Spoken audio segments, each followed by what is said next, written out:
everyone, it's time for us to go and take a look at iOS 18 on the iPhone SE 3 and see if it's worth installing, or this is the iPhone SE 2 actually, I believe. So first things first to keep in mind, with an update like this, it's always going to be a little bit of a work in progress because this is the official one, but it's not going to be the last iOS 18 update.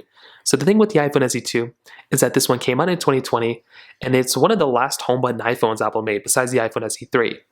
Now I tried to get a screenshot of the update size. I can't remember where I put it, but it was around 5 to 6 gigabytes, so it definitely was a pretty big size update when it came down to it. So kind of keep that in mind. And with an iPhone like this, with iOS 18 in general, it's brought a lot of cool improvements and cool things all over the place.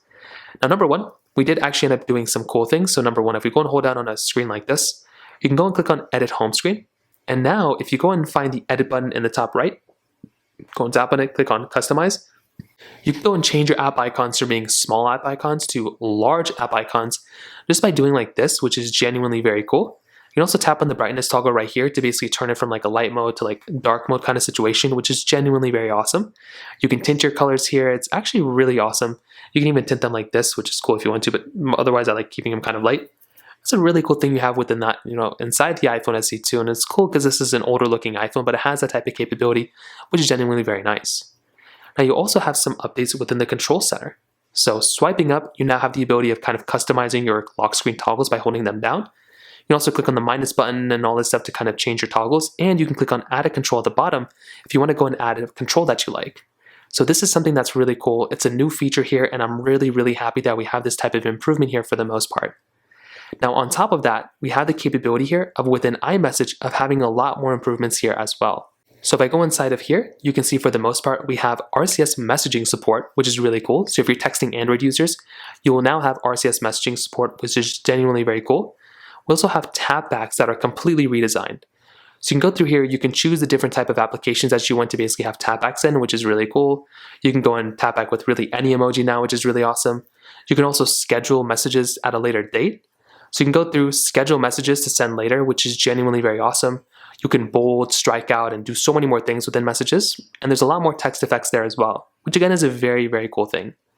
There's also a game mode now inside of our iPhone. So inside of our iPhone SE 2, we have a dedicated game mode, which comes up at the very top.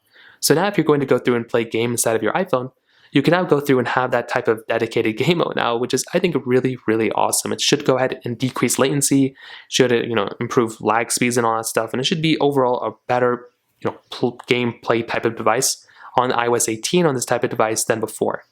On top of that, we have the capability of locking applications on our iPhones. So if you can tap right here, you can click on require passcode, and now you can basically require a passcode for our iPhones. You can also tap on passwords, and you can require a passcode for our applications too, which again is a very, very cool thing. And I generally think that in and of itself is another really nice thing. You can also hide applications here as well. Our Photos application got a lot of cool improvements here too. It's a completely new redesigned type of app.